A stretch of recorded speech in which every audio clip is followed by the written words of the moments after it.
Friends, आज की short analysis में हम डिस्कस करेंगे एक्सप्रो इंडिया स्टॉक के ऊपर। दोस्तों, ये स्टॉक अगर आप देखो तो फरवरी 2024 से करेक्शन के अंदर चल रहा है।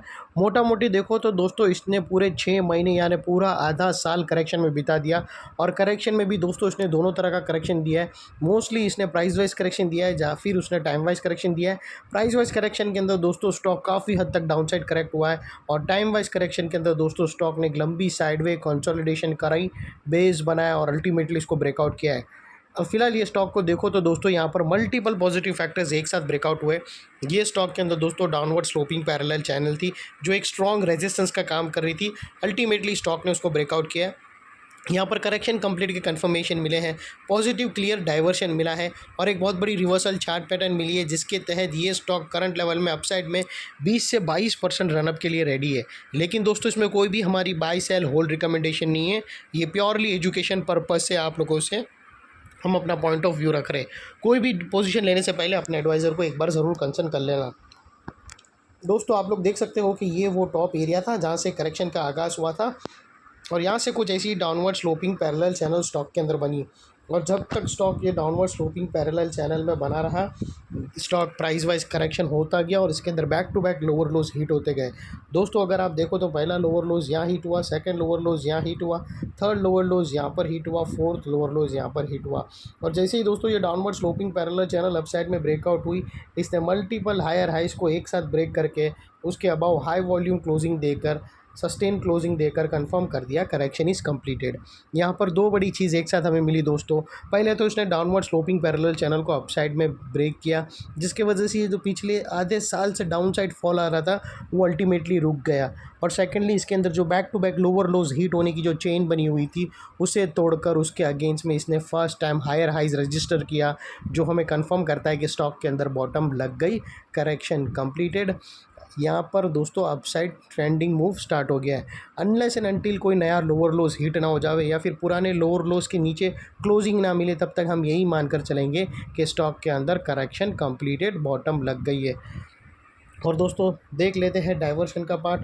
तो दोस्तों, अगर मैं आप लोगों को MACD डालकर दिखाऊं और आप प्राइस एक्शन के लोअर लोज को कंपेयर करो MACD के ऑसिलेशन पे, तो यहाँ पर आप डाइवर्शन ज़रूर विटनेस करोगे। दोस्तों, जो लास्ट लोअर स्विंग थे प्राइस एक्शन के, अगर आप देखो यहाँ से यहाँ तक, तो डाउन साइड में टिल्ट हुए फ्रेंड्स। और वही दोस्तों आप MACD के ऑसिलेशन देखो तो वो अपसाइड में टिल्ट हुए हैं, और यहाँ से हमें ब्रेकआउट मिला है जो एक अपसाइड मोमेंटम पंप करेगा स्टॉक के अंदर। और दोस्तों बात कर लेते हैं चार्ट पैटर्न की। तो दोस्तों, अगर मैं आप लोगों को बताऊं तो यहाँ पर एक ज़बरदस्त चार्ट पैटर्न मिली है दोस्तों। अगर आप विटनेस करो तो यहाँ पर हमें एक ट्रायंगुलर चार्ट पैटर्न मिली है।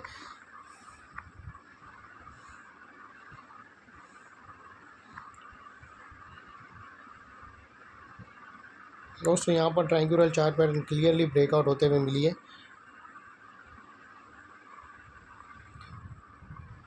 और दोस्तों एक और चीज़ आप लोगों को इन्फॉर्म करना है कि ये जो इनसाइड रेंज है ट्रायंगुलर चार्ट पैटर्न की, ये कोई छोटी मोटी रेंज नहीं है दोस्तों। ये तकरीबन 20% की रेंज है, 20 से 22% की, जो यहाँ से ब्रेकआउट होने के बाद अपसाइड में 22% रनअप देगा। और सेकेंडली दोस्तों यहाँ पर एक रेजिस्टेंस है। आप यहाँ पर कोशिश करना, अगर आपको पोजीशन लेना हो तो आप एक और एटलीस्ट वेट करना सेकंड नेकलाइन ब्रेकआउट होने का 1124, तो वो वेल एंड गुड रहेगा दोस्तों और क्लियर रहेगा। क्योंकि दोस्तों ये बहुत ही नियर बाई नेकलाइन के नियर बाई ही रेजिस्टेंस बैठा है, तो यहाँ पर कंसोलिडेशन हो सकता है या फिर दोस्तों फॉल्स ब्रेकआउट भी हो सकता है। तो वो लिहाज से एटलीस्ट वेट करना 1125 के ऊपर और एक क्लोजिंग मिलने के बाद आप पोजीशन लेना। और उसके बावजूद भी दोस्तों आपके हाथ में 22% रिटर्न निकलता है और with good risk to reward ratio के साथ। और इसका जो अपसाइड में अगला टारगेट निकल कर आता है दोस्तों, वो फर्स्ट टारगेट आता है 1280 का, 1280 का फर्स्ट टारगेट है। और सेकंड टारगेट दोस्तों 1300 का है, जो तकरीबन दोस्तों 18 से 20% के आसपास का आता है। और यहाँ पर और एक भी रेजिस्टेंस है दोस्तों। अगर आप देखो तो ये स्टॉक यहाँ पर भी एक रेजिस्टेंस फेस करेगा, जिसको हम ब्लू में कर देते हैं। और सेकेंडली दोस्तों यहाँ पर फिर आपको अगर स्टॉप लॉस रखना हो तो ये जो लोअर स्विंग के पास यहाँ पर आप रख सकते हो क्लोजिंग बेसिस पे। और एटलीस्ट इतना देखना दोस्तों, एटीआर की भी हेल्प ले सकते हो या फिर फर्स्ट ब्रेकआउट कैंडल की लो के नीचे क्लोजिंग बेसिस पे भी रख सकते हो।